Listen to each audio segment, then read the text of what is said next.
আসসালামু আলাইকুম, শুভেচ্ছা সহ আমন্ত্রণ জানাচ্ছি দেশের এবং দেশের বাইরের সকল দর্শক শ্রোতাকে চ্যানেল আই সংবাদ আয়োজন নিয়ে বার্তাকক্ষে রয়েছি আহমেদ মেহেদী হাসান। সংবাদের শুরুতেই চলুন জেনে নেওয়া যাক ফ্রেশ আটা ময়দা সুজি সংবাদ শিরোনাম। বিশ্ববিদ্যালয়ে রূপান্তরের দাবি মেনে নিতে তিতুমীর কলেজ শিক্ষার্থীদের এক সপ্তাহের আলটিমেটাম, সরকারের আশ্বাসে আন্দোলন প্রত্যাহার। আওয়ামী লীগের লিফলেট বিতরণ করলেই গ্রেফতার বলে সতর্ক করল প্রধান উপদেষ্টার প্রেস উইং। 23 মৃত্যু সাম্প্রদায়িক সহিংসতায় নয় বলে দাবি।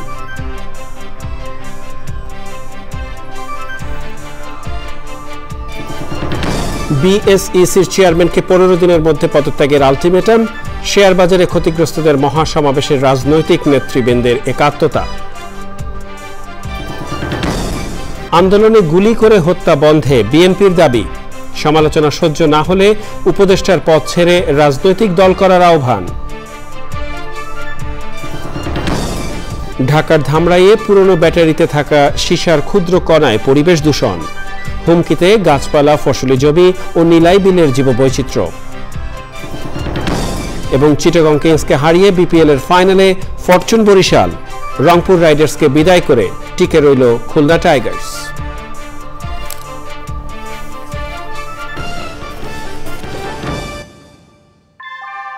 আমরা তৈরি করি বিশ্বমানের জার্মান প্রযুক্তির ভূমিকম্প সহনশীল থার্মেক্স রড, যা আপনার স্থাপনাকে নিরাপদ রাখে প্রজন্ম থেকে প্রজন্ম। সালাম স্টিল, মোস্ট ডিউরেবল স্টিল। সংবাদ শিরোনামগুলো জানাচ্ছিলাম প্রিয় দর্শক। এখনকার সংবাদ আয়োজন একই সঙ্গে চ্যানেল আইয়ের ইউটিউব চ্যানেলে এবং চ্যানেল আইয়ের ওটিটি প্ল্যাটফর্ম আই স্ক্রিনে লাইভ স্ট্রিমিং হচ্ছে। যাওয়া যাক বিস্তারিত সংবাদে। সরকারি তিতুমীর কলেজকে বিশ্ববিদ্যালয়ে রূপান্তর ইস্যুতে আগামী 7 দিনের মধ্যে সরকার পদক্ষেপ নেবে শিক্ষা মন্ত্রণালয়ের এমন আশ্বাসে আন্দোলন প্রত্যাহার করেছেন শিক্ষার্থীরা। রাতে শিক্ষা মন্ত্রণালয়ের যুগ্ম সচিব নুরুজ্জামান এবং সরকারি তিতুমীর কলেজের অধ্যক্ষ শিপ্রা রানী মণ্ডলের অনুরোধে তারা আন্দোলন প্রত্যাহার করে নেন। জানাচ্ছেন আক্তার হোসেন। স্বতন্ত্র বিশ্ববিদ্যালয়ের দাবিতে আন্দোলনের 6ষ্ঠ দিনে মহাখালীতে রেলপথ অবরোধ করেন তিতুমীর কলেজের শিক্ষার্থীরা। এতে ঢাকার সঙ্গে দেশের উত্তর ও পশ্চিমাঞ্চলের রেল যোগাযোগ বন্ধ হয়ে যায়। ভোগান্তিতে পড়েন রাজধানীসহ বিভিন্ন জেলার মানুষ। পরিস্থিতি সামাল দিতে শিক্ষার্থীদের সঙ্গে আলোচনার জন্য ঘটনাস্থলে যান শিক্ষা মন্ত্রণালয়ের প্রতিনিধি দল। তিতুমীর কলেজের অবকাঠামো সংস্কারের বাকি দাবিগুলো মেনে 7 দিনের মধ্যে ব্যবস্থা নেওয়ার আশ্বাস দেন যুগ্ম সচিব নুরুজ্জামান। 24 এবং 25 শিক্ষাবর্ষ, এই শিক্ষাবর্ষ ভর্তির যে প্রক্রিয়া হবে, অর্থাৎ ঢাকা বিশ্ববিদ্যালয়ে যে অধিভুক্ত সেই প্রেক্ষিতে হবে, নাকি বিশেষ তিতুমীর কলেজের জন্য কোনো বিশেষ কাঠামোর অধীনে হবে, নাকি জাতীয় বিশ্ববিদ্যালয়ের অধীনে হবে, এইটা পর্যালোচনা করে অতি দ্রুত সম্ভব একমতে আসার জন্যে তিতুমীর কলেজের শিক্ষক মণ্ডলী, ছাত্র প্রতিনিধি এবং শিক্ষক মন্ত্রণালয়ের প্রতিনিধিদের সম্মিলিতভাবে একটি প্রস্তাবনা তৈরি করে এবং সেটি যাতে সবার কাছে গ্রহণযোগ্য হয় এবং একটা ভালো চমৎকারভাবে বর্তমান চলমান যে শিক্ষাবর্ষে ভর্তি কার্য সমাপ্ত হয় সেই সিদ্ধান্ত অতি দ্রুত গ্রহণ করা হবে। প্রতিনিধি দলের অনুরোধে বিশ্ববিদ্যালয়ের রূপান্তরের প্রক্রিয়ায় পদক্ষেপ নিতে আগামী 1 সপ্তাহের সময় বেঁধে দিয়ে আন্দোলন প্রত্যাহারের ঘোষণা দেন শিক্ষার্থীরা।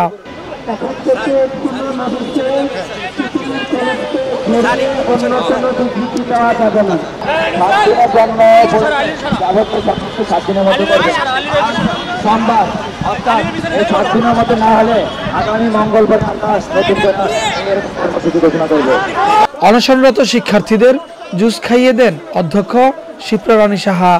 পরে আনন্দ মিছিল করে সড়ক ও রেলপথের অবস্থান ছাড়েন শিক্ষার্থীরা। Akhtar Hossain, channel I, Dhaka.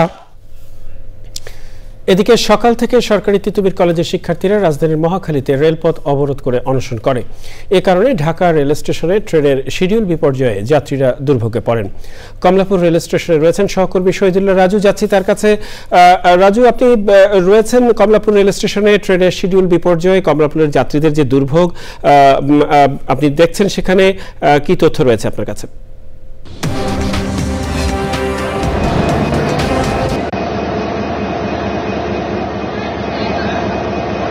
মেহেদী, বিকেল 4টার পর থেকে ট্রেনের মহাখালীতে সরকারি প্রাথমিক কলেজের শিক্ষার্থীরা রেলপথ অবরোধ করার পর থেকে এ পর্যন্ত যতটুকু জানতে পেরেছি যে 20টি ট্রেনের শিডিউল বিপর্যয় পড়েছে। বিকেল 4টার পর থেকে আর কোনো ট্রেন আসলে ঢাকা রেলওয়ে স্টেশন থেকে ছেড়ে যেতে পারেনি। অধিকাংশ ট্রেন তেজগাঁ, ঢাকা সহ বিভিন্ন যে রেলওয়ে স্টেশনগুলো রয়েছে সেগুলোতে আটকা পড়েছে এবং সরকারি তিতুমির কলেজের শিক্ষার্থীদের রেলওয়ে পথ অবরোধ করার পর থেকে 4টার পরেই এই শিডিউল বিপর্যয় পড়েছে। এবং আমি স্টেশন মাস্টারের সঙ্গে কথা বলেছি, তিনি জানিয়েছেন যেহেতু তিতুমির সরকারি কলেজের শিক্ষার্থীরা 7 দিনের জন্য তাদের যে অবরোধ কর্মসূচি তারা প্রত্যাহার করেছে। এবার ট্রেন চলাচল শুরু হবে কিন্তু যে শিডিউল যে বিপর্যয় হয়েছে এরপরে বিকেল থেকেই অনেকেই দূরপাল্লার যাত্রীরা তারা বসে আছেন, কেউ দাঁড়িয়ে হাঁটা চলা করছেন, কেউ প্ল্যাটফর্মেও বসে পড়েছেন এবং তারা আসলে খুব জানিয়েছেন যে কর্তৃপক্ষ যথাযথ উদ্যোগ নেওয়া দরকার যাতে মানুষ দুর্ভোগে না পড়ে। আরেকটা বিষয় জানিয়ে রাখি যে স্টেশন ম্যানেজার এটা জানিয়েছে যে ট্রেন এখন চালু হবে কিন্তু এই শিডিউল বিপর্যয় সেটা হয়তো বা সেরে উঠতে কিছুটা টাইম লাগবে। আর আরেকটা বিষয় জানিয়ে রাখি যে যেমন জামালপুর কমিউটার ট্রেন দেওয়ানগঞ্জগামী যে ট্রেনটা সেটা 5টা 40 মিনিটে যাওয়ার কথা ছিল, সেটা এখনও ছেড়ে যায়নি। Sirajganj express, Jamuna express, Shilahati express, Brahmaputra express, Titas commuter, 11 Sindur Godhuli, Chitra express, Drutojan express, Kurigram express সহ বেশ কিছু ট্রেন কিন্তু আটকা পড়ে আছে এবং জনভোগান্তি চরম মাত্রায় আছে।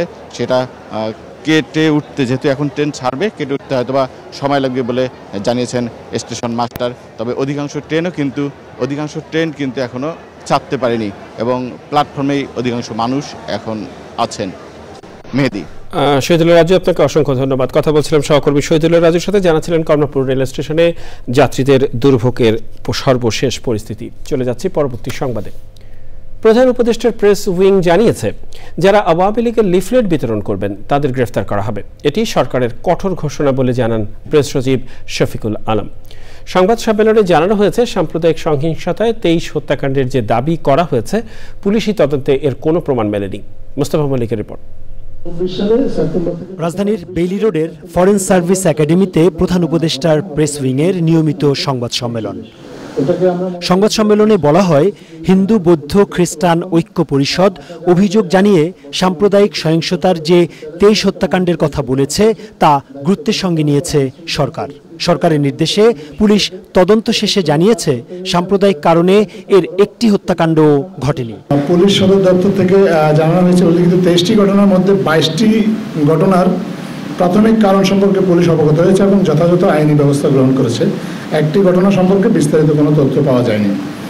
যে 22টি ঘটনার বিস্তারিত তথ্য ইতিমধ্যে জানা গেছে, তার মধ্যে একটি ঘটনার সঙ্গেও সাম্প্রদায়িক কোনো সহিংসতার কোনো ধরনের সম্পর্ক পাওয়া যায় না। হত্যাকাণ্ডের মধ্যে সর্বোচ্চ 7টি চুরি ও দস্যুতার সাথে সম্পর্কিত, 4টিতে ব্যক্তিগত ও পারিবারিক কলহের ঘটনা জড়িত, 3টি ক্ষেত্রে জেনারেল ক্রাইম যেমন ধর্ষণ, অতিরিক্ত মদ পানে মৃত্যু, বিরূপ মন্তব্য করার কারণে 2 পক্ষের মারামারি থেকে মৃত্যু।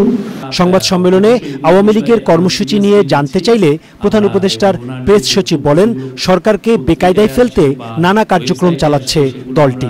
আমরা বেশ কিছু লিফটেড বিতরণ যারা করেছে বেশ কিছু আমরা গ্রেফতার করেছি। আর যারা লিফটেড বিতরণ করেছে আমরা শুনেছিলাম যে ঢাকায় তারা 70টা জায়গায় লিফলেট বিতরণ করবেন। আমাদের যেগুলো আমরা ইন্টেলিজেন্স গ্যাদারিং যেটা হয়েছে, আমরা যেটা জেনেছি 3টা জায়গায় ওরা করতে চেষ্টা করেছে এবং সেখানে অ্যারেস্ট আছে। সংবাদ সম্মেলনে জানানো হয়, ছাত্র জনতার গণ অভ্যুত্থানে আহতদের মধ্যে চিকিৎসার জন্য 30 জনকে বিদেশে পাঠিয়েছে সরকার। এতে খরচ হয়েছে প্রায় 30 কোটি টাকা। এদের মধ্যে একজনের চিকিৎসাতেই এখন পর্যন্ত খরচ হয়েছে প্রায় 6 কোটি টাকা। Mostafa Mallick, channel I, Dhaka. Share বাজারে অব্যাহত দরপতনের প্রতিবাদে ক্ষতিগ্রস্ত বিনিয়োগকারীদের মহাসমাবেশে একাত্মতা পোষণ করে হাজির হয়েছিলেন বিভিন্ন রাজনৈতিক দলের নেতারা। সাধারণ বিনিয়োগকারীদের চাওয়ার মতোই তারা নিয়ন্ত্রক সংস্থা বিএসইসির চেয়ারম্যানের পদত্যাগ এবং শেয়ার বাজার ঠিক করতে 15 দিনের সময় বেঁধে দিয়েছেন। দাবি মানা না হলে আরও কঠোর আন্দোলনের হুঁশিয়ারি তাদের। পরগাজীবের রিপোর্ট। চিরাচরিত মানববন্ধনের বাইরে গিয়ে মতিঝিলে ঢাকা স্টক এক্সচেঞ্জের পুরনো ভবনের সামনের রাস্তায় প্যান্ডেল টানিয়ে সমাবেশ করেছেন ক্ষতিগ্রস্ত বিনিয়োগকারীরা। বাংলাদেশ ক্যাপিটাল মার্কেট ইনভেস্টর অ্যাসোসিয়েশনের ব্যানারে ওই আয়োজনে হাজির হন হাজারো বিনিয়োগকারী। লাভের আশায় বিনিয়োগ করলেও পুঁজি হারিয়ে নিঃস্ব হয়ে যাওয়ার অভিযোগ করেন তারা। 34 লক্ষ টাকা, তার ভিতরে আমি মাত্র 5 লক্ষ টাকা পাইছি। রাশেদ মাকসুদকে যে আপনারা ক্ষমতায় বসালেন, উপদেষ্টা বানালেন সালেউদ্দিন আহমেদকে, ওনারা কি অবদান রেখেছেন? 18ই আগস্ট উনি ক্ষমতায় বসেছেন, তারপরে ইন্ডেক্স কোথায় গেছে? 66,000 কোটি টাকা কোথায় গেল? রাশেদ মাকসুদ, সালেহ আহমেদকে জবাব দিতে হবে। প্রতিবাদ সমাবেশে হাজির হন বিভিন্ন রাজনৈতিক দলের নেতারা। শেয়ার বাজার তো এটা তো কুজো হয়ে গেছে। বিতর্কিত ব্যক্তি হয়ে থাকে, সে কিভাবে সিকিউরিটি এক্সচেঞ্জ কমিশনের চেয়ারম্যান হিসেবে নিয়োগ পেল আমরা জানি না। আগামী 15 দিনের মধ্যে এই ক্ষতিগ্রস্ত বিনিয়োগকারীদের বিষয়ে সরকার, সিকিউরিটি এক্সচেঞ্জ কমিশন কিংবা আরো যে সমস্ত প্রতিষ্ঠান রয়েছে তারা কি কার্যকর পদক্ষেপ নিয়েছে আমরা সেটার আপডেট দেখতে চাই। অন্যথায় কারো চেয়ার থাকবে না। তারা যেন এই যে 20 লক্ষ 30 লক্ষ লোক যারা ভুক্তভোগী আছেন তাদের সমস্যার সমাধানের জন্য তারা চেষ্টা করেন। অন্তর্বর্তীকালীন সরকারকে বলছি, যেই রাশেদ মাকসুদের জায়গা হবার কথা ছিল জেলখানাতে, 33 লক্ষ মানুষের অভিভাবকত্বের দায়িত্ব এই ডাকাতের হাতে আপনারা কিভাবে তুলে দিলেন? এই ডাকাতের হাতে গণমানুষের সিদ্ধান্ত হতে পারে না। লুটপাটের চেয়ারে বসে মার্কেটের ডাকাতি করবার চক্রান্ত করে যাচ্ছেন দিনের পর দিন এবং মাসের পর মাস। আপনারা অবিলম্বে পদত্যাগ করবেন। বিনিয়োগকারীরা বলেন, নিয়ন্ত্রক সংস্থার যেসব সিদ্ধান্তে শেয়ার বাজার ক্ষতিগ্রস্ত হচ্ছে সেগুলো অবিলম্বে স্থগিত করতে হবে। বাজার ঠিক করতে প্রধান উপদেষ্টার হস্তক্ষেপও চেয়েছেন তারা। অনেক আশার বুক বেঁধেছিলাম। পরাগ আজিম, চ্যানেল আই, ঢাকা। আন্দোলন দমানো অথবা কোনো রাজনৈতিক কর্মসূচি বানচালের জন্য গুলির ব্যবহার চিরদিনের জন্য নিষিদ্ধের দাবি জানিয়েছে বিএনপি। সমালোচনা না নিতে পারলে অন্তর্বর্তী সরকারের উপদেষ্টাদের পদ ছেড়ে রাজনৈতিক দল করার আহ্বান জানান দলের নেতারা। রাজধানীতে বিভিন্ন কর্মসূচিতে স্বাধীন বাংলাদেশের বিভিন্ন প্রতিষ্ঠানের স্বৈরাচারের প্রেতাত্মারা বসে আছে এমন অভিযোগ করে তাদের বিচার দাবি করেছেন তারা। বিস্তারিত মইনুল হাসানের রিপোর্টে। রাজধানীর কাউরান বাজারে রাষ্ট্র কাঠামো মেরামতে বিএনপির 31 দফা নিয়ে কর্মশালা আয়োজন করে তেজগাঁ থানা বিএনপি। ঢাকা মহানগর উত্তর বিএনপির নেতাকর্মীরা কর্মশালায় অংশ নেয়। নেতারা বলেন, সংস্কারের নামে নির্বাচনকে পিছিয়ে নেওয়ার যে প্রবণতা দেখা যাচ্ছে তা মেনে নেবে না দেশের জনগণ। বাংলাদেশের জনগণের কাছে জবাবদিহিতা থাকবে এবং সেই জবাবদিহিতার মাধ্যমে আমরা বাংলাদেশে একটি সুস্থ ধারার রাজনৈতিক পরিবেশ তৈরি করব, যেখানে আর কোনোদিন কোনো স্বৈরাচারের জন্ম হবে না ইনশাআল্লাহ। সকালে মুন্সিগঞ্জ জেলা বিএনপির আংশিক আহ্বায়ক কমিটির সদস্যদের নিয়ে শহীদ রাষ্ট্রপতি জিয়াউর রহমানের সমাধিতে শ্রদ্ধা জানান বিএনপির সিনিয়র যুগ্ম মহাসচিব রুহুল কবির রিজভী। সেখানেও বিভিন্ন ইস্যুতে কথা বলেন তিনি। আন্দোলন দমনের জন্য অথবা যে কোনো রাজনৈতিক কর্মসূচিকে দমন করার জন্য গুলির ব্যবহার, শটগানের ব্যবহার চিরদিনের জন্য নিষিদ্ধ করতে হবে। শেখ হাসিনা তার বর্বর শাসন ফিরে পাওয়ার জন্য মরিয়া, উনি আরেকটি পার্শ্ববর্তী দেশ থেকে আশ্রয় পাচ্ছেন। আশ্রয় পেয়ে তিনি নানা ধরনের বাংলাদেশের ভেতর উস্কানিমূলক কাজ এবং চক্রান্ত করার জন্য তার নেতা কর্মীদেরকে নির্দেশ দিচ্ছেন। বাজার সিন্ডিকেট নিয়ন্ত্রণ ও আইন শৃঙ্খলার উন্নতিতে আরও দায়িত্বশীল হতে সরকারের প্রতি আহ্বান জানান তিনি। Moinul Hasan, channel I, Dhaka. অবৈধভাবে পুরাতন ব্যাটারি ভাঙা ও গলানো হচ্ছে ঢাকার ধামরাইয়ে। ব্যাটারিতে থাকা সীসার ক্ষুদ্র কণা মারাত্মক দূষণ ছড়াচ্ছে পরিবেশে। গাছপালা, ফসলি জমি এবং নিলাই বিল সহ হুমকিতে পড়ছে জীববৈচিত্র্য।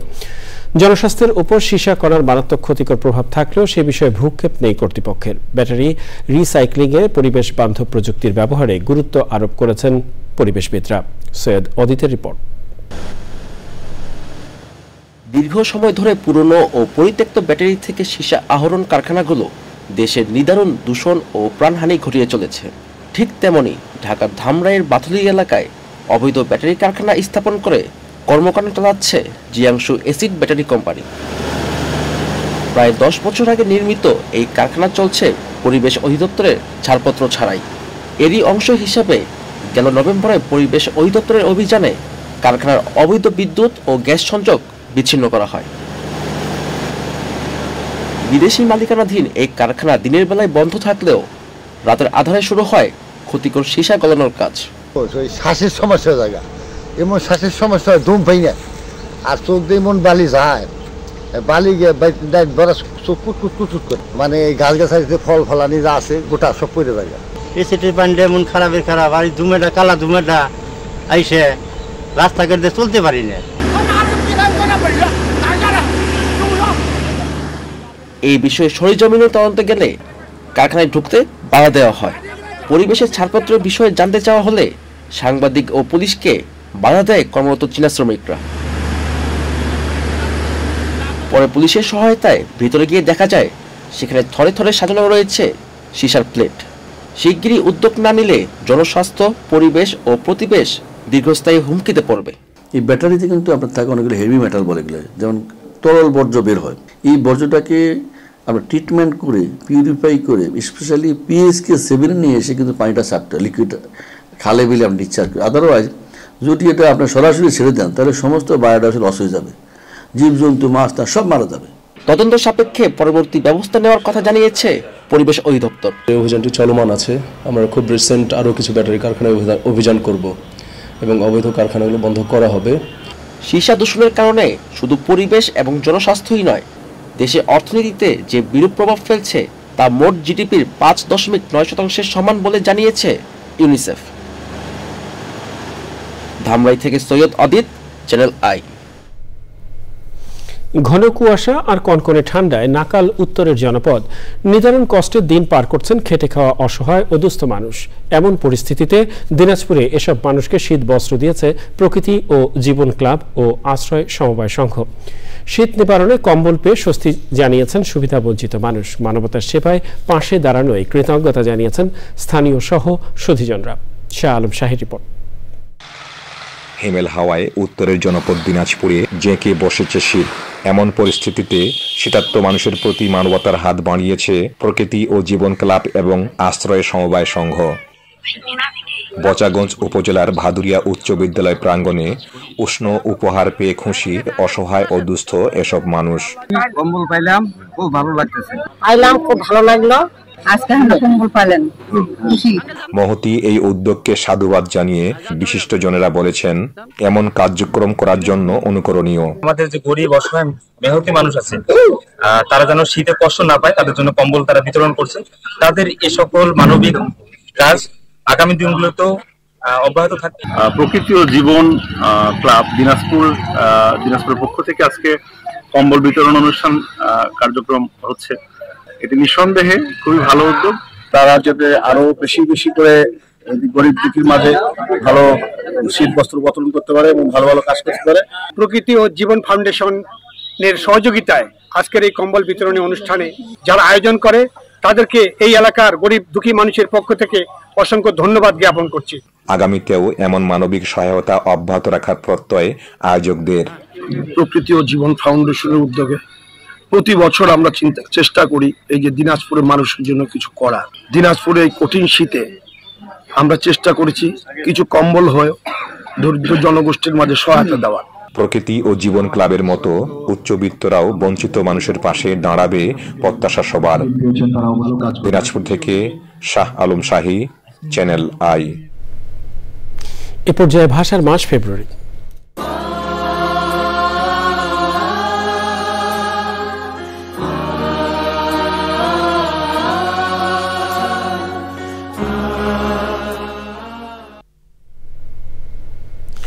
অমর 21 বইমেলায় বেশ কয়েক বছর ধরেই ছাপা বইয়ের সাথে রয়েছে অডিও বুকের সমাহার। প্রাণের মেলায় অডিও বুক বিক্রি হচ্ছে নির্ধারিত ফি এর বিনিময়।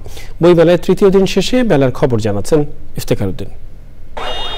প্রযুক্তির সাথে বদলে গেছে পাঠকের রুচিও। বইমেলায় শোভা পাচ্ছে প্রচলিত বইয়ের পাশাপাশি অডিও বুকও। ডিজিটাল এ মাধ্যম অমর 21 বইমেলার অন্যতম আকর্ষণ। শুনলে হয় কি মানে পড়ার থেকে হয়তো আমার মনে হয় যে এটা ভালো বুঝতে পারি, শুনে ভালো বুঝতে পারি এই জিনিসটা। আর হলো এটা আরো সামনে হয়তো আরো ব্যাপক প্রসারে যদি হয় তাহলে হয়তো ভালো হবে আমার মতে। যাদের পড়তে সমস্যা হয় তাদের জন্য এটা খুবই একটা গুড প্ল্যাটফর্ম যে সেখানে অডিওর মাধ্যমে সে বইটা শুনতে পারছে। আর হাতের মুঠে বইটা থাকাতে সে চলার পথে যে কোনো সময় যে কোনো জায়গা থেকে বইটা শুনতে পারছে। এটা একটা বড় অ্যাডভান্টেজের কারণে অনেকেই আস্তে আস্তে ঝুঁকে আসবে। মিলন মেলায় আসেন প্রবাসী লেখকরা, প্রকাশ করেন নতুন নতুন বই। আমার প্রথম কাব্যগ্রন্থ কবিতার বই বরফের বাড়ি। কবিতার বিষয়বস্তু আছে প্রেম আছে, বিরহ, প্রকৃতি বা মানুষের নিজের অনুভূতিগুলোকে আমি জাগ্রত করার জন্য নিজের অনুভূতিগুলি প্রকাশ করে বিভিন্নভাবে প্রকাশ করছি। আমার কাব্যগ্রন্থের নাম হচ্ছে কবিতা এবং একটি নক্ষত্র। এটা আমার দ্বিতীয় কাব্যগ্রন্থ। মানুষের মনের বিভিন্ন অনুভূতি, অপরাধ, প্রকৃতি, ধর্মীয় সব বিষয়েই আমি লিখেছি। বইমেলার তৃতীয় দিনে নতুন প্রকাশিত বইয়ের সংখ্যা ৪৫টি। Iftekhar Uddin, channel I, Dhaka. এ পর্যায়ে রয়েছে আই স্পোর্টস।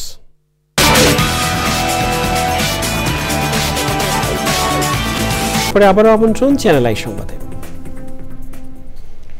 ব্যাংককে প্রবাসী বাংলাদেশি খুব বেশি নয়, যারা আছেন তাদের কেউ কেউ ব্যবসা করে দারুণ সফলতা দেখিয়েছেন। বাংলাদেশে থাই কসমেটিক্সের ভালো চাহিদা থাকায় সাভারে যৌথ উদ্যোগে কারখানা গড়ে তুলতে কাজ করছেন ৪৮ বছর ধরে থাইল্যান্ড প্রবাসী আব্দুল আজিজ। বাংলাদেশের পোশাক তৈরির অভিজ্ঞতা কাজে লাগিয়ে ব্যাংককে স্যুট তৈরি করে ইউরোপ, অস্ট্রেলিয়ায় রপ্তানি করেছেন সাভারের আদম আলী। ব্যাংকক ঘুরে থাইল্যান্ডে সফল দুই প্রবাসী বাংলাদেশির সফলতার গল্প জানাচ্ছেন মাসুর শাকিল। ব্রাহ্মণবাড়িয়ার আব্দুল আজিজ ১৯৭৪ সালে তরুণ বয়সে কৌতূহলে সামদেশ খ্যাত থাইল্যান্ডে পাড়ি দিয়েছিলেন। সেখানে থাই তরুণীর প্রেমে পড়ে বিয়ে করেন তিনি। পরিবারের আপত্তির আশঙ্কায় ১২ বছর দেশে না ফিরলে তাকে মৃত ভেবে নিয়েছিলেন দেশে থাকা স্বজনরা। সবাই জানতো যে আমি মারা গেছি। ওনারা ৪০ পর্যন্ত খেয়ে ফেলাইছিল। বড় ছেলের জন বয়স ২.৫ বছর। তখন আমি আমার ওয়াইফকে নিয়ে যাই যে এখন যেহেতু নাতি হয়েছে এখন তো আর ফালাইবে না। থাই ওয়াইফ নিয়ে গেছি। হাজার হাজার লোক সন্ধ্যার সময় পুরা ইউনিয়নের লোক আসে। যে লোক মারা গেল ওইগুলো কিভাবে আসলো। নানা ধরনের ব্যবসা করার পর বর্তমানে ঢাকা ও চট্টগ্রামে কার্গো বাণিজ্য করে সফলতা পেয়েছেন আব্দুল আজিজ। থাইল্যান্ডের সবচেয়ে বেস্ট বিগ কোম্পানি যেটাকে মিস্তিন বলে, তারাও চাচ্ছে যে বাংলাদেশে একটা ফ্যাক্টরি করার জন্য। সাভারের আদম আলী ১৯৮৮ সালে স্যুট কারখানায় কাজ নিয়ে ব্যাংকক যান। তিনি প্রায় ৪০ বছর ধরে আছেন সেখানে। স্যুট, শার্ট, প্যান্ট বা উইন্টার ক্লথস আপনার ছেলেদের মেয়েদের এগুলো আমরা বানিয়ে দিই আর কি। বিভিন্ন দেশ, অস্ট্রেলিয়াতে, ইউরোপে, ইউকে, আমেরিকা, কানাডা থেকে আমাদের অর্ডার আসে। সুযোগ থাকলেও থাই পাসপোর্ট নেননি এই বাংলাদেশি। সবুজ পাসপোর্ট নিয়ে বিশ্বের বিভিন্ন দেশে নিজের তৈরি কমপ্লিট স্যুট রপ্তানি করছেন তিনি। বাংলাদেশি ফ্যামিলি হিসাবে আমরা ৫ জন একটা পার্মানেন্ট রেসিডেন্ট হোল্ডার এই দেশে। তবে আমি মনে করি মৃত্যু আগ পর্যন্ত আমি বাংলাদেশের পাসপোর্ট ধারণ করে যাব। বাংলাদেশ থেকে থাইল্যান্ডের বিমান যাত্রা ২ থেকে ৩ ঘন্টার হলেও প্রবাসী বাংলাদেশি মাত্র কয়েক হাজার। বাংলাদেশ আসিয়ানভুক্ত হলে কাছের দেশটিতে বাংলাদেশিদের কাজের সুযোগ আরও বাড়বে বলে জানান সফল থাই প্রবাসী বাংলাদেশিরা। Masur Shakil, channel I, Bangkok, Thailand. এ পর্যায়ে নিটল টাটা আন্তর্জাতিক সংবাদ।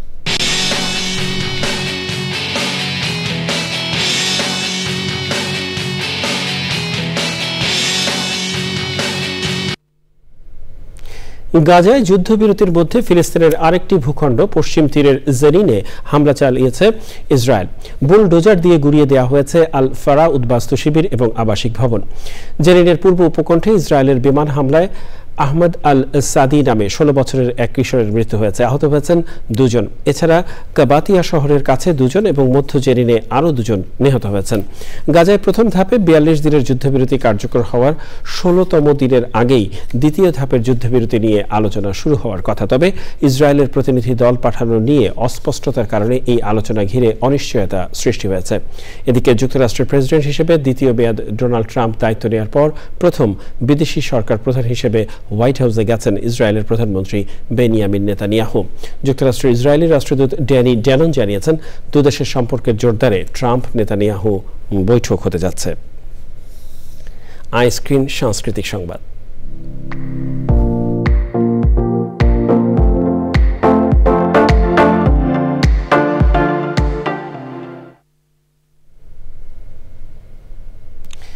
বিনোদনের দুনিয়া আই স্ক্রিনে প্রদর্শন হচ্ছে ইমপ্রেস টেলিফিল্ম এবং প্রহরডাঙ্গা পিকচার্স প্রযোজিত চলচ্চিত্র শরতের জবা। আই স্ক্রিনে দর্শক উপভোগ করছেন কুসুম শিকদার পরিচালিত প্রথম এই চলচ্চিত্র। নিজের লেখা বই অজাগতিক ছায়া থেকে শরবতের জবা গল্পটি চলচ্চিত্রের পর্দায় তুলে এনেছেন কুসুম। একজন একাকী নারীর রহস্যময় জীবনের গল্প উঠে এসেছে এই চলচ্চিত্রে। কুসুম শিকদার ছাড়াও বিভিন্ন চরিত্রে অভিনয় করেছেন জিতু আহসান, ইয়াশ রোহান, নিদ্রা দে নেহা, নরেশ ভুইয়া, শহীদুল আলম সাচ্চু এবং অন্যরা।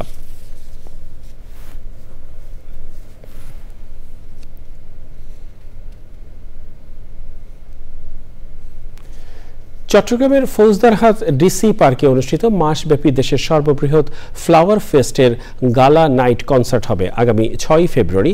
চট্টগ্রাম জেলা প্রশাসন আয়োজিত কনসার্টটি সন্ধ্যায় এম এ আজিজ স্টেডিয়ামে অনুষ্ঠিত হবে। কনসার্ট উপলক্ষে আয়োজিত সংবাদ সম্মেলনে বিস্তারিত তুলে ধরেন জেলা প্রশাসক ফরিদা খানম। বলেন, টিকিট পাওয়া যাবে অনলাইনে। কনসার্টে নিরাপত্তার জন্য সেনাবাহিনী, বিজিবি সহ আইন শৃঙ্খলা বাহিনীর বিপুল সংখ্যক সদস্য মোতায়েন থাকবে। কনসার্টে মাঠে টিকিটের মূল্য 500 টাকা এবং গ্যালারি টিকিটের মূল্য 300 টাকা নির্ধারণ করা হয়েছে। জানাবো কৃষি সংবাদ।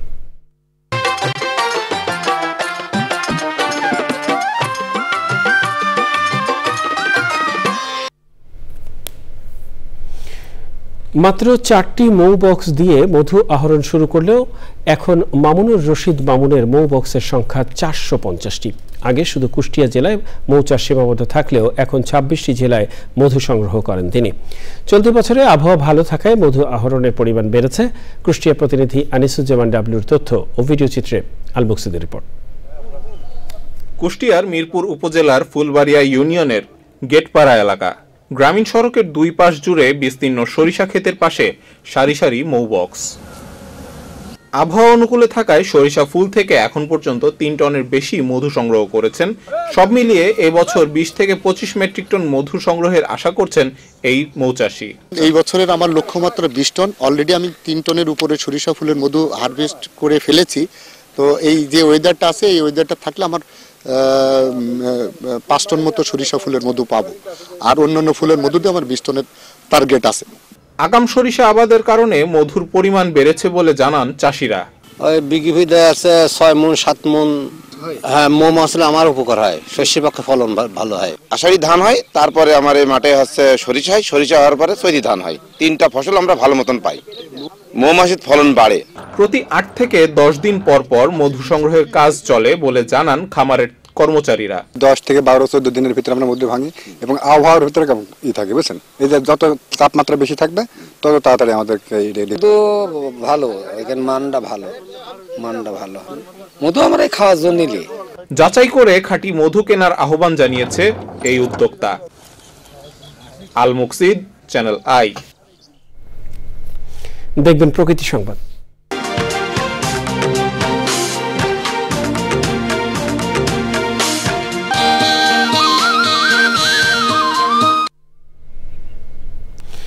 ভয়াবহ দূষণে অস্তিত্ব সংকটে কক্সবাজারের অন্যতম নদী বাঁকখালী। বছরের পর বছর ধরে নদীর পাড়ে বর্জ্যের পাহাড় গড়েছে পৌরসভা, আর এতে হুমকিতে পরিবেশ, প্রকৃতি, জলজ উদ্ভিদ এবং জীববৈচিত্র্য। প্রকাশ্যে এই পরিবেশ বিরোধী এমন কর্মকাণ্ডের নীরব ভূমিকায় প্রশাসন। কক্সবাজার থেকে নুরুল আলমের ভিডিও চিত্রে সরোয়ার আজম মানিকের রিপোর্ট। নেই আগের সেই জৌলুস কিংবা প্রমত্তা ঢেউ। দখল আর দূষণের ফলে হয়ে চলেছে সরু থেকে সরুতর। অর্থনীতির প্রাণ প্রবাহ কেত ঐতিহ্যবাহী বাঁকখালী নদী আজ অস্তিত্ব সংকটে। অথচ 60-এর দশকে ঢাকা, চট্টগ্রাম সহ দেশের বিভিন্ন স্থানে জাহাজে যাত্রী পরিবহনের একমাত্র অবলম্বন ছিল এই নদী।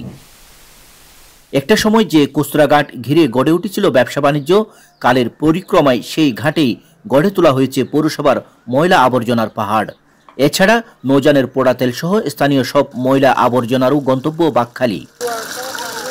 বাঁকখালী নদী রক্ষায় মেগা প্রকল্প সহ প্রয়োজনীয় উদ্যোগের তাগিদ নদী পাড়ের বাসিন্দা সহ সচেতন মহলের। একদম সচেতনভাবে ইচ্ছাকৃতভাবে একটা বাঁকখালী নদী যে আপনি পৌরসভার ডাম্পিং স্টেশন করেন, এর চেয়ে দুঃখজনক কিছু হতে পারে না। পাশাপাশি দূষণমুক্ত করার জন্য একটা মেগা প্রকল্প হাতে নিতে হবে। পরিবেশবাদীরা বলছেন প্রশাসনের দায়সারা আচরণে বাকখালীর দূষণ ও দখল রোধ সম্ভব হচ্ছে না। এটি এখন দূষণ দখলের কবলে পড়েছে। বাকখালী নদীকে দূষণমুক্ত রাখতে হলে এটির একটি অথরিটি করা দরকার। কারণ স্রোত নাই, নদীর যে প্রবাহমান বাকখালী নদী ছিল, নদীর স্বচ্ছ কোনো পানি নেই। এটা সরকারের থেকে অথবা পরিবেশ মন্ত্রণালয় থেকে এটা দেখা খুবই দরকার মনে করছি আমি। তবে জেলা প্রশাসন বলছে নদী দূষণের উৎস অনুসন্ধানে কাজ চলছে। দূষণের বিষয়টি যেহেতু একটি মেকানিক্যাল প্রসেস, টেকনিক্যাল প্রসেস, আমরা আশা করছি যে আমাদের কারিগরি সহায়তার একটা প্রয়োজন আছে। সকল কিছু মিলে আমরা দ্রুত এই দূষণের ব্যাপারে কার্যক্রম শুরু করতে পারব। তথ্য বলছে 2012 সাল থেকে পর্যটন শহরের শত শত টন বর্জ্যও ফেলা হচ্ছে বাকখালী নদীর কস্তুরাঘাট এলাকায়। দূষণের কবলে পড়ে ঐতিহ্য হারাতে বসেছে কক্সবাজারের প্রধান নদী বাকখালী, যার প্রভাব পড়ছে পর্যটন শিল্পের উপর। তাই পরিবেশবিদরা বলছেন এ ব্যাপারে যেন দ্রুত পদক্ষেপ গ্রহণ করে সরকার। কক্সবাজারের বাকখালী নদীর মোহনা থেকে সরওয়ারাজ মানিক, চ্যানেল আই। জানাবো ঢাকা ব্যাংক পিএলসি বাণিজ্য সংবাদ।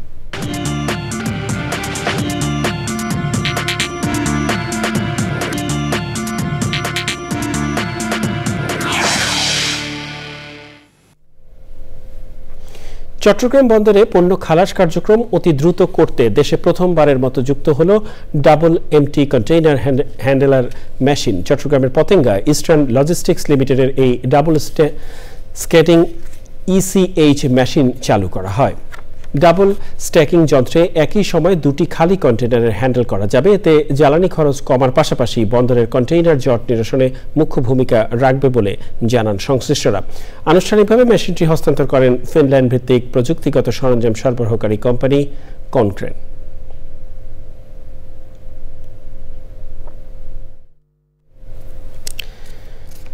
কানাডার বেশিরভাগ পণ্যের উপর যুক্তরাষ্ট্রের শুল্ক আরোপের পদক্ষেপের বিরুদ্ধে আইনি ব্যবস্থা নেবে কানাডা। এরই মধ্যে কানাডার প্রধানমন্ত্রী জাস্টিন ট্রুডোর মার্কিন পণ্যের উপর পাল্টা 25% শুল্ক আরোপের ঘোষণা দিয়েছেন। ঘোষণার জবাবে ট্রাম্প বলেছেন, কানাডা যদি প্রতিশোধ নেয় তবে তিনি দেশটির পণ্যের উপর শুল্ক আরও বাড়াবেন। ট্রাম্প অভিযোগ করেন, প্রতিবেশী দেশটি অনেক বছর ধরে যুক্তরাষ্ট্রের সঙ্গে হয়রানিমূলক আচরণ করছে।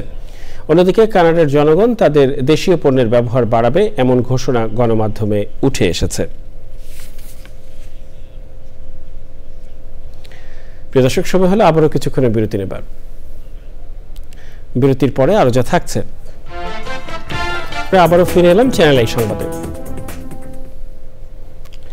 বগুড়া, মাদারীপুর, চাঁপাইনবাবগঞ্জ এবং দিনাজপুরের সড়ক দুর্ঘটনায় 7 জন নিহত হয়েছে। বগুড়ার আদমদিঘি উপজেলায় সান্তাহারে ট্রাক মোটরসাইকেল সংঘর্ষে 3 জনের মৃত্যু হয়েছে। ঢাকার ভাঙা এক্সপ্রেসওয়েতে মাদারীপুরের শিবচরের মুন্সিবাজার এলাকায় ভোরে সড়ক দুর্ঘটনায় নিহত হয়েছেন 2 জন। তারা হলেন ঢাকার পশ্চিম ভাসানটেক এলাকার বাচ্চু মিয়া এবং ঢাকার কাঁচপুর এলাকার মানিক। পুলিশ ও স্থানীয়রা জানিয়েছে, ভোর রাতে একটি পিকআপ নিয়ে বাচ্চু মিয়া ও মানিক মুন্সিবাজারে এলাকায় পৌঁছলে পেছন থেকে একটি গাড়ি তাদের ধাক্কা দেয়। এতে পিকআপটি রাস্তার পাশে পড়ে যায়। ভোর 6টার দিকে শিবচর হাইওয়ে থানার পুলিশ তাদের শিবচর উপজেলা স্বাস্থ্য কমপ্লেক্সে নিয়ে যাওয়ার পর চিকিৎসক 2 জনকেই মৃত ঘোষণা করেন। ওদিকে দিনাজপুরের বিরামপুরে রেল ক্রসিংয়ের সময় ট্রেনের ধাক্কায় একটি ট্রাক দুমড়ে মুচড়ে যায়। এতে ট্রাকের চালক এবং হেলপার নিহত হয়েছেন। পুলিশ জানিয়েছে, পঞ্চগড় থেকে ছেড়ে আসা ঢাকাগামী একতা এক্সপ্রেস দিনাজপুরের ঘোড়াঘাট রেলগেট অতিক্রম করার সময় ক্রসিংয়ের কোনো গেটম্যান না থাকায় এই দুর্ঘটনা ঘটে। নিহতরা হলেন ট্রাক চালক মাহবুব আলী এবং হেলপার আরিফ হোসেন। এছাড়া চাঁপাইনবাবগঞ্জের রাজশাহী মহাসড়কে কসবা এলাকায় বাসের চাপায় অটোরিকশার 2 আরোহী নিহত হয়েছেন। আহত হয়েছেন 7 জন। কিছু সংস্কারের পর 1 থেকে 1.5 বছরের মধ্যে নির্বাচন চায় 54তম রাজনৈতিক দল হিসেবে নিবন্ধন পাওয়া বাংলাদেশ ডেভেলপমেন্ট পার্টি বিডিপি। সোমবার সকালে নির্বাচন কমিশন সচিবালয় থেকে নিবন্ধিত কপি গ্রহণ করেন দলটির সভাপতি আনোয়ারুল ইসলাম চান এবং সাধারণ সম্পাদক মোহাম্মদ নিজামুল হক। বিডিপির প্রতীক ফুলকপি। নিবন্ধিত সার্টিফিকেট গ্রহণ করার পর দলটি জানায় 300 আসনেই প্রার্থী দেওয়ার পরিকল্পনা রয়েছে তাদের। এর মধ্যে বেশ কয়েকটি আসনে প্রার্থী প্রস্তুত আছে বলে জানিয়েছে বিডিপি। তবে প্রয়োজন হলে 71 এবং জুলাইয়ের স্পিরিটকে ধারণ করে এমন দলের সাথে জোট করেও নির্বাচনে যেতে আগ্রহী তারা। 300 পার্লামেন্ট এরিয়াকে টার্গেট করে আমরা কাজ শুরু করব। 1971 সনের স্বাধীনতার ঘোষণার স্পিরিট এবং এই অভ্যুত্থানের স্পিরিটকে সমুন্নত করে দেশের নেতৃত্ব দেওয়ার যোগ্য মনে করি। প্রয়োজনে তাদের সাথে আমরা ঐক্যজোট করবো ইনশাআল্লাহ। বেসিক যে সংস্কারগুলো চলমান সেইগুলোর একটা বাস্তব প্রতিফলন হওয়া পর্যন্ত আমরা অপেক্ষা করতে চাই। কতদিন পর্যন্ত অপেক্ষা করতে চান?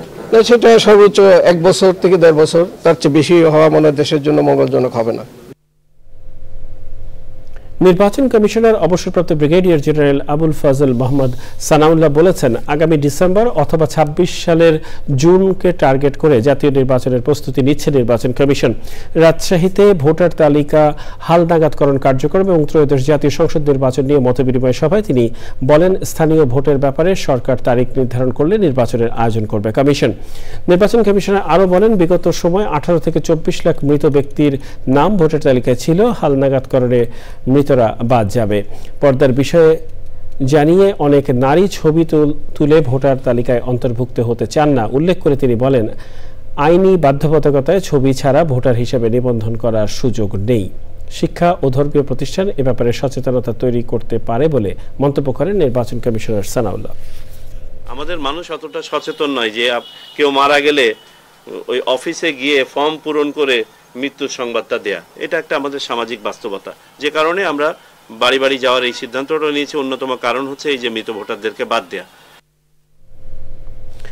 বাংলাদেশ ট্যুরিজম বোর্ড এবং বেসামরিক বিমান পরিবহন এবং পর্যটন মন্ত্রণালয়ের উদ্যোগে বাংলাদেশে সম্ভাবনাময় কৃষি পর্যটন প্রসারে করণীয় শীর্ষক কর্মশালার আয়োজন করা হয়। বক্তারা বলেন, বাংলাদেশের অর্থনীতির অন্যতম চালিকা শক্তি কৃষি। কৃষি প্রধান অর্থনীতিতে কার্যকর কৃষি পর্যটনের বিকাশ তথা কৃষিকে যুগোপযোগী করতে গণমাধ্যমের ভূমিকা অপরিসীম। ট্যুরিজম বোর্ডের প্রধান নির্বাহী আবু তাহের মোহাম্মদ জাবেরের সভাপতিত্বে কর্মশালায় প্রধান আলোচক ছিলেন নেদারল্যান্ডসের ট্যুরিজম অ্যান্ড হসপিটালিটি সার্ভিস বিশেষজ্ঞ হসরো বোকলান। কৃষি, মৎস্য এবং এসএমই কর্মকর্তা এবং শিক্ষাবিদরা এই কর্মশালায় অংশগ্রহণ করেন। প্রিয় দর্শক, আবারও নিচ্ছি কিছুক্ষণের বিরতি, আর বিরতির পরে জানি আই সংবাদে। কক্সবাজারে সংস্কার, জাতীয় ঐক্য ও নাগরিক ভাবনা শীর্ষক নাগরিক সংলাপ হয়েছে। এতে জেলার রাজনৈতিক, সামাজিক, সাংস্কৃতিক এবং অর্থনৈতিক সংকটের ভাবনার পাশাপাশি জাতীয় পর্যায়ে রাষ্ট্র কাঠামো সংস্কার, বিচার বিভাগ, নির্বাহী বিভাগ, পুলিশ সহ আইন শৃঙ্খলা বাহিনীর সংস্কার এবং সংবিধান সংস্কার সহ বিভিন্ন বিষয় উঠে এসেছে। সংলাপে ৫ই আগস্টের চেতনায় রাষ্ট্রকে আমূল সংস্কারের জন্য জাতীয় ঐক্য গড়ে তোলার আহ্বান জানান বক্তারা। কক্সবাজার সিভিল সোসাইটির আয়োজনে নাগরিক সংলাপে সভাপতিত্ব করেন বিশিষ্ট শিক্ষাবিদ নাসির উদ্দিন। সঞ্চালনা করেন কক্সবাজার সিভিল সোসাইটির সভাপতি আবু মোর্শেদ চৌধুরী খোকা। আয়োজকরা জানান, নতুন আকাঙ্ক্ষায় বাংলাদেশে প্রান্তিক পর্যায়ে মানুষের ভাবনাকে জাতীয় পর্যায়ে তুলে ধরতে এই নাগরিক সংলাপ। জানাবো খেলার খবর। আওয়ামী লীগের লিফলেট বিতরণ করলেই গ্রেফতার বলে সতর্ক করল প্রধান উপদেষ্টার প্রেস উইং। ২৩ মৃত্যু, সাম্প্রদায়িক সহিংসতায় নয় বলে দাবি।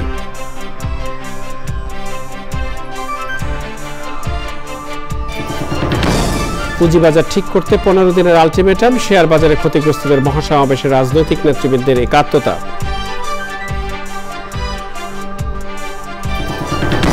আন্দোলনে গুলি করে হত্যা বন্ধে বিএনপির দাবি, সমালোচনা সহ্য না হলে উপদেষ্টার পদ ছেড়ে রাজনৈতিক দল করার আহ্বান। ঢাকার ধামরাইয়ে পুরনো ব্যাটারিতে থাকা সীসার ক্ষুদ্র কণায় পরিবেশ দূষণ, হুমকিতে গাছপালা, ফসলি জমি এবং নীলাই বিলের জীববৈচিত্র্য। এবং চিটাগং কিংসকে হারিয়ে বিপিএলের ফাইনালে ফরচুন বরিশাল। রংপুর রাইডার্সকে বিদায় করে টিকে রইল খুলনা টাইগার্স।